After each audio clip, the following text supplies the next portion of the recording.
Everyone, welcome to that Cosplay Them Feels. I am Julie. That's Chris right there. He's not really super involved in this today because it's an actual cosplay video. Crazy, right?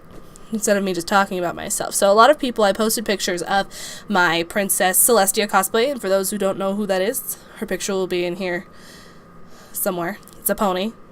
Okay, so I made her crown, and I made her, well, she doesn't have a scepter, but I made one because I wanted one. So those will also be floating over here. A lot of people have been asking me questions about how I made the staff specifically, and that's actually a super fun story. So I have a friend, her name is Celinda, and she's like crazy props lady. She made like a huge scroll for like 10/10, and she's insane. So her grandpa is actually a plumber.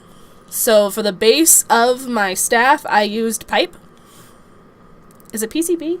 Is that what it's called? PVC. PVC? I don't remember what it's called, but it's the PVC pipe. And so she just got me one that was taller than I am.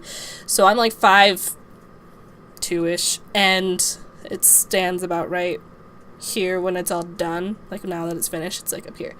I wanted it taller than me because reasons. So we got the pipe, and then the ball is a styrofoam ball that you can buy from any craft store. I got mine from Joann's. It's, I don't know really how big it is. It's like, I can hold it in my hand like this.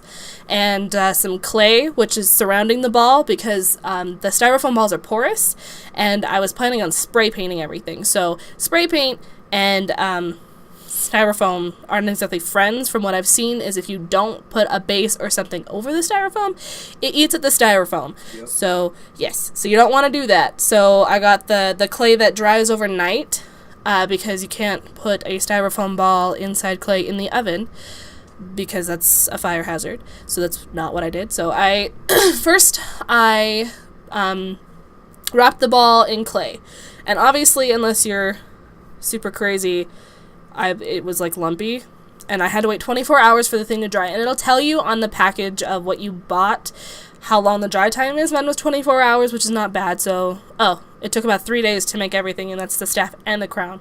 So yeah, so that I took that, and then in the morning with the styrofoam ball, the clay had dried, and then I just took a file, like a nail file that I had. I got it at Sally's Beauty Supply, and it worked wonders. And I just filed all of like the hills out of it, and then I spray painted it. And by the time that I was spray painting it, it was like late evening, and in Utah it gets cold here, so it's kind of hard for like spray paint to dry when it's cold outside. So don't make my mistake and put it outside to dry, because it just doesn't. I don't know if it was that it was too cold for it to dry, or if like the spray paint just would not dry. So a trick that Celinda found out is if you spray it with spray paint, or not spray paint, spray it with hairspray, it sticks. It doesn't rub off. Like I was having gold fingers because I was holding it, and it rubbed off. It was strange. So if that doesn't work and you're spray painting stuff, try hairspray. It makes it stick for reasons probably scientifically involved with one another. And then with that, so what you have to do before you put the clay on, I should have said first, but you have to put a hole in the bottom so you don't cover it with clay, because that's where it's going to go onto your little pipe. So what we did was we didn't like hollow it out, because it has to go inside the top part so that it's like a better hold on it. So what we did is we took like an X-Acto knife, and we just made like a little valley around it so that you could see into it, and then we put it on top to make sure that it would stay. Mine kind of hung to the right a little bit, but we fixed that with hot glue when we put it on. And then if you're going to be putting like jewels, or I put rays on mine coming out of the top, if you're going to do any of that, you need to mark it out first so that you're not just like, okay, well, now what? So I have the picture that'll be up there where it shows where I was going to put my jewel on there, so that it was mapped out so I could remember exactly where I wanted it. And then so after that, we spray painted the pipe, which was not difficult. It hung to the pipe pretty well. The spray paint that I used was metallic gold that I also got at Joann's. It was one of the little ones. You don't need a huge one, just because huge ones last forever. So if you just want like a whole ton of spray paint, go ahead and buy the tall ones, but I got 2 of the small ones, and it's cheaper, so that's what I did.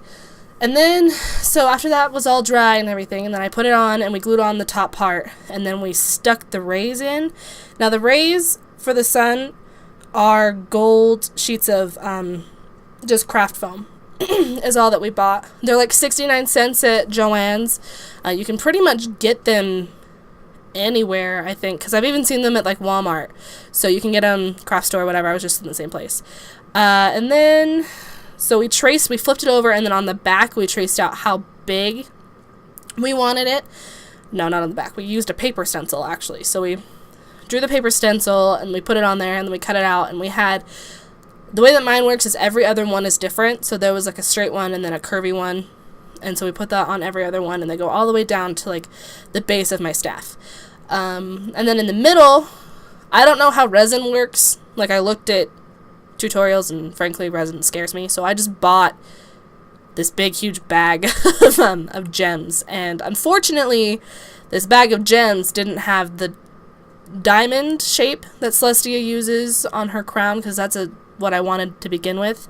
So I had to kind of figure it out. So I used big circular ones, and then with the rest of my gold, because I didn't use all of it, I put the circles underneath so that the gem didn't just stick out, because it's round and the other thing is round, and it would have just looked bizarre. So I put craft foam underneath that, and then glued the gem to the craft foam. For the crown, which everyone's like, I don't know, like, everyone's like, how did you do that? It looks great. Again, craft foam. I just bought plain white sheets of craft foam. They sell them in different sizes. I got the bigger one. So they sell them like this one and then like this one. I got the bigger one because I needed to make two sides of it so that it fit around the wire skeleton.